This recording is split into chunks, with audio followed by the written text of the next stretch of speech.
घर चला दिया, रोटी का जुगाड़ कर दिया हमारा गरीब आदमी कि वो इसी रफ्तार से काम करता है। रेलवे के ऐसे बड़े बड़े फ्लाईओवर बने हैं। नमस्कार जी, मैं धनराज आज माड़ोदी रंगलाल ने, जैसा कि तस्वीरों में देख पा रहे हमारे साथ नीरज यादव जी जुड़ चुके हैं, जो चेयरमैन प्रतिनिधि भी हैं और लगातार समाज सेवा करते रहते हैं और सबसे बड़ी बात भाजपा के वरिष्ठ कार्यकर्ता भी हैं। अब भाजपा के मुख्यमंत्री ने भी कहा है कि यहाँ से जो भी भाजपा का हमारा कार्यकर्ता है अगर संबंधित विभाग में जाता है तो एज ए जो मुख्यमंत्री अगर किसी विभाग में जाता है तो उसी प्रकार हमारे कार्यकर्ता को भी तजुर्बा दी जाए। तो इसी कड़ी में हम नीरज यादव जी से बात करने वाले हैं और सबसे बड़ी बात भी जानने वाले हैं कि आखिर भाजपा की हरियाणा के अंदर सरकार बनने का क्या कारण है। नमस्कार नीरज यादव जी। नमस्ते जी। नीरज यादव जी, हम आपसे जानना चाहेंगे भाजपा की हरियाणा के अंदर सरकार बनने का क्या कारण है।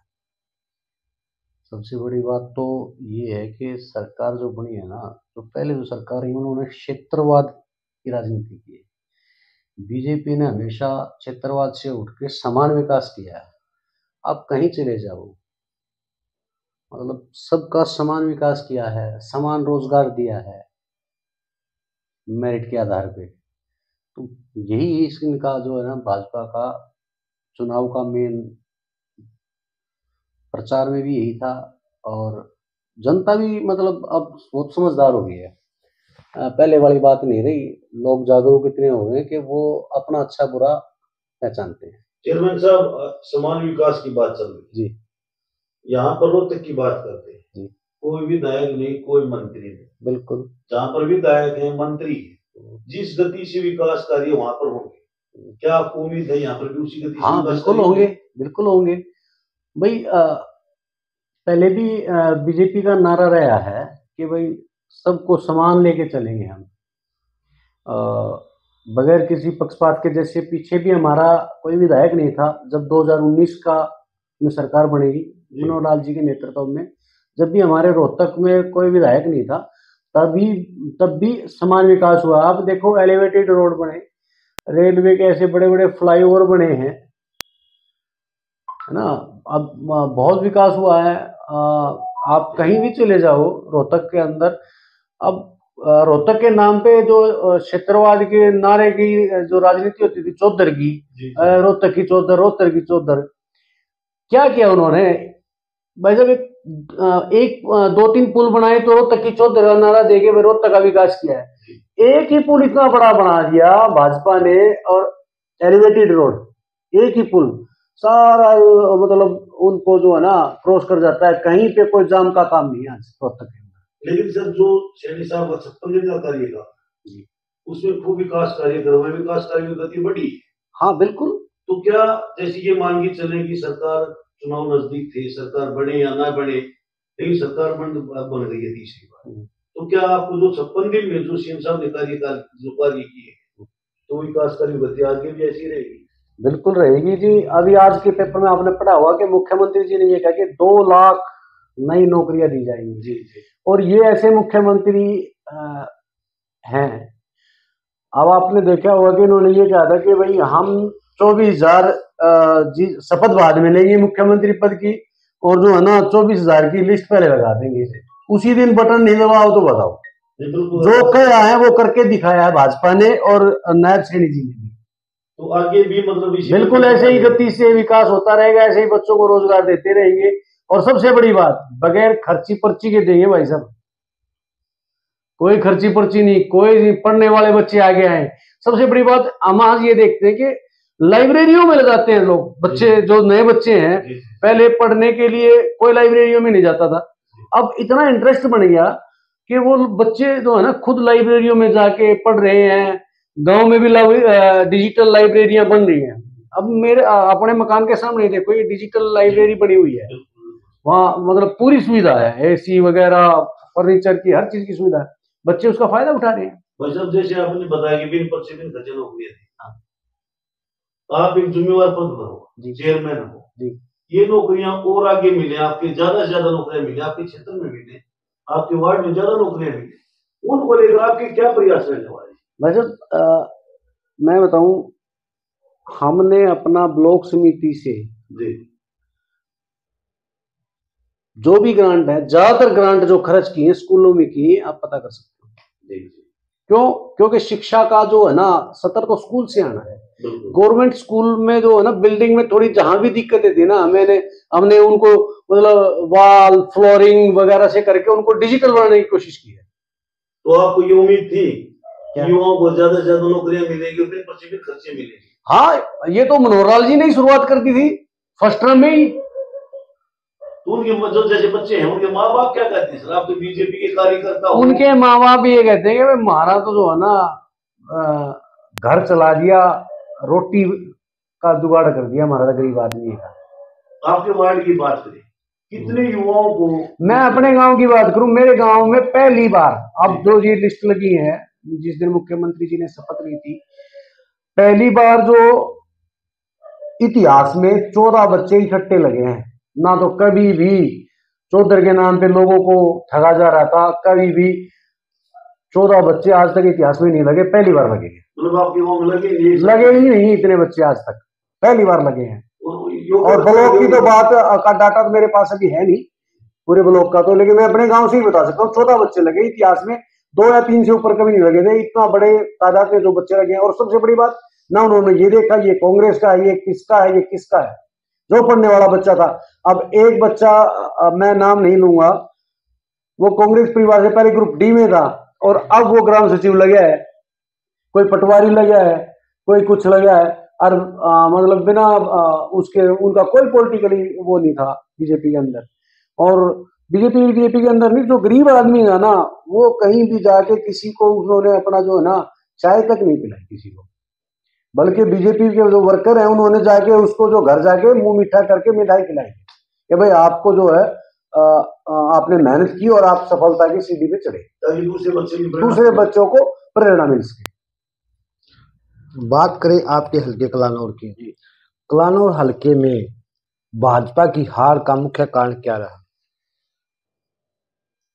सबसे तो यही रहा है कि एक है ना सिनेरियो चला दिया कांग्रेस ने कि कांग्रेस आ गई, कांग्रेस आ गई, कांग्रेस आ गई।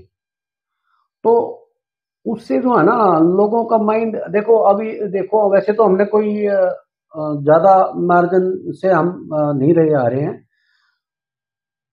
रामतार जी भी 10,000 वोटों से आ रहे थे, हम भी उसी पे रहे, जबकि लोकसभा में हमारा ये मार्जिन 40,000 का था।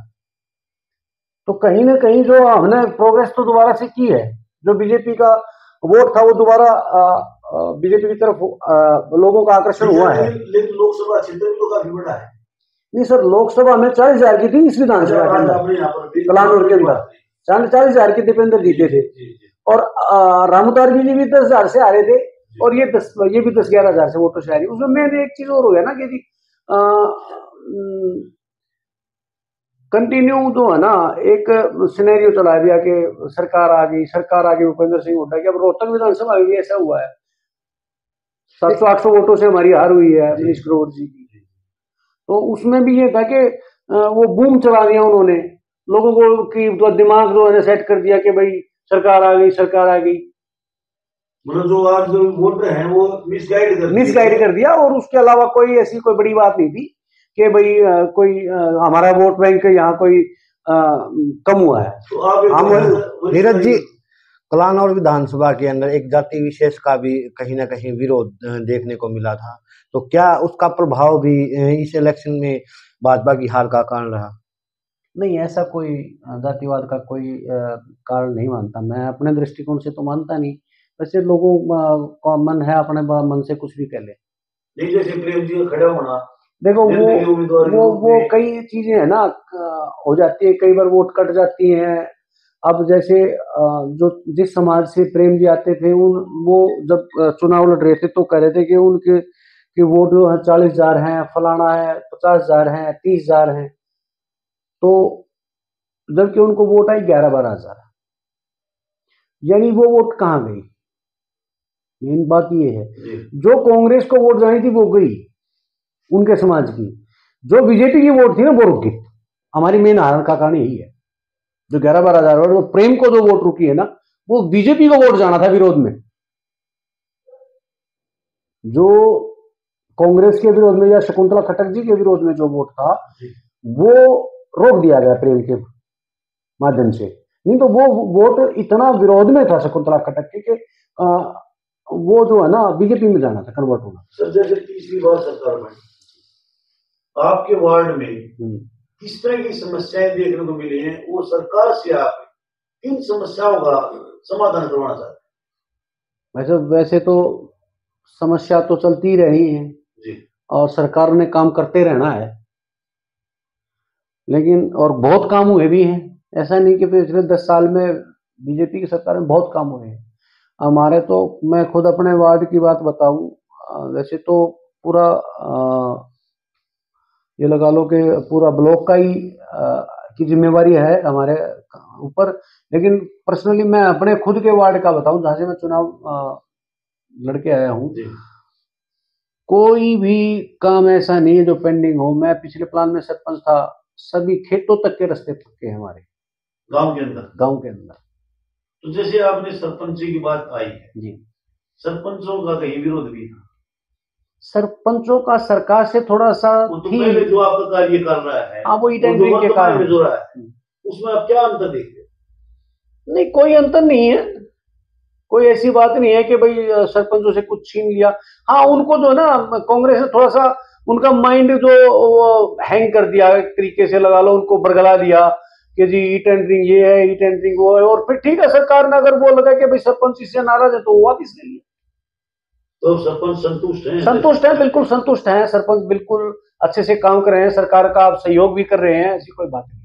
एक युवा ने जो अग्निवीर के खिलाफ थे, कहीं ना कहीं आपने देखा होगा, जब 4 साल की थी। हालांकि अभी जो अग्निवीर का जो कार्यकाल है वो 7 साल कर दिया गया है, लेकिन अभी भी कहीं ना कहीं युवाओं में इस बात की खटक है कि उन्हें जो पहले की तरह जो नौकरियां मिलती थी आर्मी के अंदर वो नहीं दी जा रही।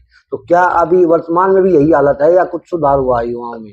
और सरकार इसमें बहुत सरकार ने जो भी उसमें संभव चीजें थी वो दुरुस्त की हैं, और भविष्य में अगर भी कोई ऐसी होंगी तो सरकार करेगी। तो जो संशोधन किया है उससे अभी युवा खुश है, युवा खुश भी हैं। और एक चीज और है भाई साहब, मैं राउत साहब आपको बताऊं कि हम जब सुविधा तो चाहते हैं विदेशों वाले, तो हमें भी तो सरकार का जो है, जब सरकार विदेशों से कोई पॉलिसी लेके आती है, बहुत से देशों में ऐसे है कि जहाँ पे हम जब ये सोचते हैं कि भाई हमें सुविधाएं विदेशों वाली चाहिए, तो हमें कानून प्रक्रिया या जहाँ से जो हम पॉलिसी लेके आते हैं, हमारे प्रधानमंत्री जी और देशों से लेके आए, जैसे इस चीज को बहुत से देशों में है कि हर घर से कोई ना बच्चा मिलिट्री में कुछ दिन के लिए जॉब करके आता है। तो हमें थोड़ा बहुत ये भी देखना चाहिए ना कि जब हम सुविधा तो विदेश वाली चाहते हैं, तो वो कानून व्यवस्था भी हम उन्हीं की तरह पालना करें। जैसे अब हम बुराई तो करने लग जाते हैं सरकार की कि रोड पे इतने एक्सीडेंट हो रहे हैं, ये हो रहा है, वो हो रहा है। वो कानून की पालना जब कराते हैं तो लोग कहते हैं कि सरकार चालान कटवा रही है, और जबकि रूल तो हम ही तोड़ते हैं, वो हमारे लिए। अब ये देखो कि आप ये पोल्यूशन वाली बात, वो किसके लिए कर रही है सरकार? आम नागरिक के लिए कर रही है, हमारे लिए ही तो कर रही है ना भाई। जो अच्छे पैसे वाले लोग हैं वो तो अपने वो हवा का साफ करने का घर में वो भी लगा लेते हैं। भाई गरीब आदमी के लिए तो कर रही है ना कि, और फिर हम उसका विरोध कर रहे हैं, ये अच्छी बात थोड़ी है। तो सरकार के साथ मिलके चल के तो देखो थोड़े दिन, और मैं बताऊं 2047 में, और इस बात को भूल जाओ, 2047 का जब मोदी जी ने टारगेट दे दिया तो 2047 का दे दिया। एक कौशल रोजगार निगम बनाया है इन्होंने, तो उस कौशल रोजगार निगम के तहत भर्तियां करी बच्चों की। तो अभी जो इस प्रकार इन्होंने कहा है कि जो उसमें संशोधन किया गया है कि 58 साल तक वो नौकरियां कर सकते हैं, तो अभी उससे कितना संतुष्ट हो? नहीं, कौशल से बहुत खुश हैं, और बच्चे लग भी रहे हैं कौशल में। उसमें भी एक सॉफ्टवेयर बना रखा है सरकार ने कि उसमें फैमिली आईडी के 40 नंबर, जो ये पात्रता सीटी बोलते हैं उसके 10 नंबर, हायर एजुकेशन के 10 नंबर, वहां भी एक तरीके से एक मेरिट बढ़ के आती है। और उसका जो है मैसेज आ जाता है बच्चे को अपॉइंटमेंट लेटर मिल जाता है, वो अपने हिसाब से वहाँ ज्वाइन करता है और बहुत बच्चे लगे भी हैं इसमें। तो नीरज जी आप बताएं, मतलब जो यहाँ नौकरियां मिल रही है पोस्टल के तहत, हाँ, वो भी फेयर मिल रही वो है? भी फेयर मिल रही है और वो भी मैंने आपको जैसे बताया कि उसका एक सॉफ्टवेयर है और उसके अंदर ये बताया बना ट्रिपल पी के 40 नंबर मिलते हैं जिसकी 80,000 से कम इनकम है। जी जी। और सीईटी जिन बच्चों के लिए 10 नंबर उसके मिलते हैं, हायर एजुकेशन के 10 नंबर मिलते हैं और एक दो चीजें एक्सपीरियंस वगैरह है, उस आधार पे वो डाटा जो है सॉफ्टवेयर उठाता है, जिन बच्चों के होते हैं उन्हीं के उसके हिसाब से उनकी मेरिट बढ़ती है। एक हमारे चैनल के माध्यम से युवाओं को क्या संदेश देना चाहोगे? मैं तो यही संदेश दूंगा कि आप लोग अच्छी शिक्षा लीजिए, अपना जो रोजगार पढ़ोगे तो रोजगार में जो है ना नौकरियों में आपको कहीं किसी की मारामारी में नहीं भिड़ना पड़ेगा। दूसरी बात यह है, चलो हर आदमी को गवर्नमेंट जॉब नहीं मिलती, अगर शिक्षा अच्छी ली है तो इंसान अच्छे जरूर बनेंगे और इच्छा हर आदमी नौकरी की तरफ नहीं भागना चाहिए। बिजनेस है और चीजें भी जो हैं, हर आदमी को भी नहीं मिल पाती नौकरी। अच्छा इंसान बनेंगे तो अपने आप बिजनेस में भी सेट हो जाएंगे, कोई कहीं हो जाएगा, कोई कहीं, कोई राजनीति में भी आ जाएंगे। तो यही है कि इसे ही मेरे युवा बच्चे जो है ना शिक्षा अच्छी ले। अपनी तरफ से मुख्यमंत्री और सरकार को क्या संदेश पहुंचाना चाहोगे? मैं तो मुख्यमंत्री जी को भी और सबको यही संदेश देना चाहूंगा कि भाई जिस तरह से पिछले 10 साल में जो विकास और जो बगैर खर्ची पर्ची बगैर भेदभाव के जो काम हुआ है क्षेत्रवाद से हटके, ऐसे ही हम जब तक हमारी सरकार रहे हम ऐसे ही काम करते रहे और उनसे उम्मीद करूंगा कि वो इसी रफ्तार से काम करते